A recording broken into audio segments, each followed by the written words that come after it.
Hello students, today we'll discuss what I think will be our last topic on the endocrine system. Hooray. And that's going to be adrenal insufficiency. We're going to explore what happens when the adrenal glands don't produce sufficient quantities of their hormones, specifically the adrenal cortex. Before we begin, we'll have to first review the hypothalamic pituitary adrenal axis. We discussed this in the last lecture, so let's bring that image up again. And so here we have our hypothalamic pituitary adrenal axis. And this axis produces cortisol, which is a stress hormone. Just as a review, hypothalamus produces corticotropin releasing hormone. That hormone stimulates the anterior pituitary to secrete ACTH, adrenocorticotropic hormone. However, it also, what we haven't mentioned before, but will become important in this lecture, the precursor to ACTH is a pre-ACTH, so that's going to become important. So the anterior pituitary secretes pre-ACTH, which is converted to ACTH, and the ACTH stimulates the adrenal cortex to produce cortisol. And then, just as before, with hypercortisolism, as we discussed before, cortisol is a stress hormone. Not only is it produced in response to stress, but it also prepares the body for a stressed state, or keeps the body in a stressed state. Stress hormones can be good and they can be bad. You want to think about it like this. Think of stress hormones as an airbag. If you're driving your car and you have an accident, then your airbag is going to deploy. That's going to be very good for you because that's going to protect you. That's what stress hormones do. They protect you. However, if you're just driving down the street and your car suddenly has that, oh, I was in an accident last week, I'm going to deploy my airbag. And every time you drove 5 feet, your airbag deployed. That will become damaging to you. And that's what stress hormones are like. If you continually secrete these stress hormones, they're going to cause more damage to the body than good. In their proper place, stress hormones can be good. But if overused or oversecreted, they can cause a problem. So in an ideal situation, stress hormones are good. Cortisol is a long-term stress hormone. So it's only secreted when there's been a problem for a prolonged period of time. And so what cortisol is going to do, it's going to cause the breakdown of your muscles and fat to produce your energy. And so it's going to stimulate gluconeogenesis, or the production of glucose from your muscle and your fat. And so in this way, you're going to produce the glucose you need rather than getting the glucose out of the blood or getting the glucose that you've eaten.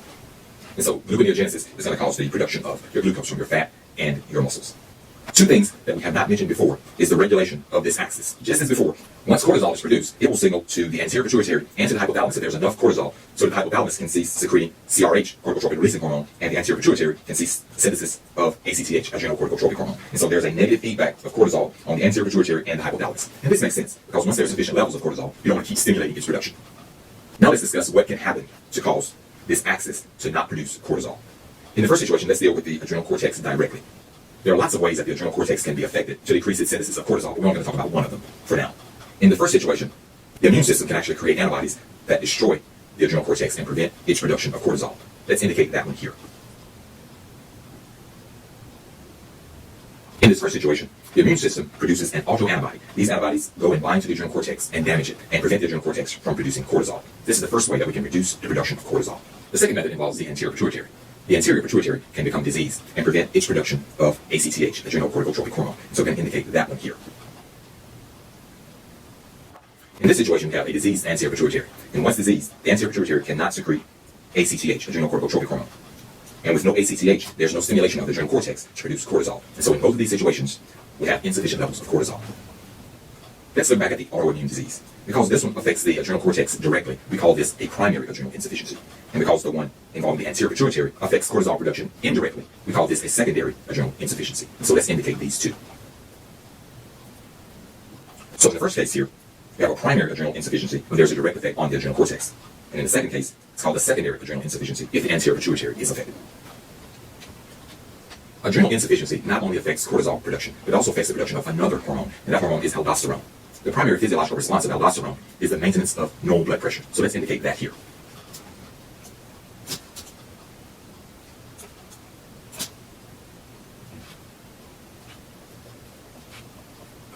As I mentioned before, the adrenal cortex also produces aldosterone, and the main function of aldosterone is the maintenance of blood pressure. And so these are the two hormones involved in adrenal insufficiency, cortisol and aldosterone. And we see the two of the methods by which these levels are decreased, primary adrenal insufficiency and secondary adrenal insufficiency. Now let's talk about what happens to these hormone levels with each of these situations. With secondary adrenal insufficiency, if the anterior pituitary is diseased, we get no adrenocorticotropic hormone. Since we get no adrenocorticotropic hormone, there's no stimulation of the adrenal cortex to produce cortisol, and so we also get no cortisol. So with secondary adrenal insufficiency, we get no ACTH and we get no cortisol. In primary adrenal insufficiency, the adrenal cortex is directly affected, and so we get no production of cortisol. This is where our negative feedback comes into play. Because there's no production of cortisol, there's no negative feedback on the anterior pituitary. And so the anterior pituitary produces an excess amount of the pre-ACTH and the ACTH in an attempt to wake the adrenal cortex up to make more cortisol. But this never happens. So in this situation, with primary adrenal insufficiency, we get excess pre-ACTH and excess ACTH. That will become important later. We'll talk about that later. And so the difference is, with secondary adrenal insufficiency, we get low levels of ACTH and low levels of cortisol. With primary adrenal insufficiency, we get low levels of cortisol, but high levels of pre-ACTH and ACTH. Now that we see the endocrinological basis for adrenal insufficiency, let's next look at some of the symptoms. And so for this, we will need the human form.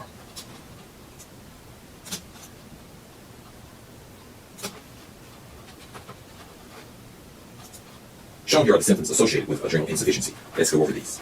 Most of these should make sense based on the endocrinology.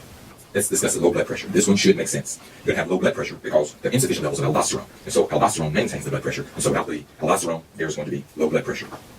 The second one related to this is dizziness upon standing. And this is because the blood pressure is low. The third one, hypoglycemia. You're going to have hypoglycemia because you don't have the cortisol to produce energy through gluconeogenesis. And so the blood glucose level is going to be very low. Related to the hypoglycemia is going to be muscle weakness. The muscles are going to be weak because you have insufficient energy. Also related to this one is fatigue. You're going to be tired because you don't have sufficient energy. And the last one, this is one that cannot be extrapolated from the information so far, is going to be the bronzing of the skin or hyperpigmentation of the skin.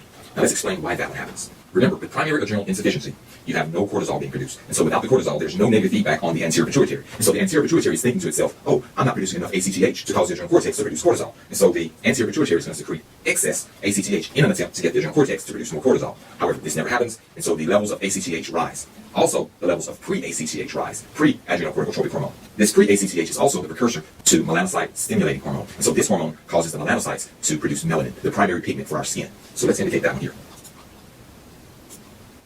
So the excess levels of pre-adrenocorticotropic hormone lead to excess levels of melanocyte-stimulating hormone, MSH, and this causes a hyperpigmentation of the skin. As before, with hypercortisolism, there's a common name given to this pathology, and this one is called Addison's disease. And so adrenal insufficiency is also known as Addison's disease. And so this completes our discussion of adrenal insufficiency or Addison's disease.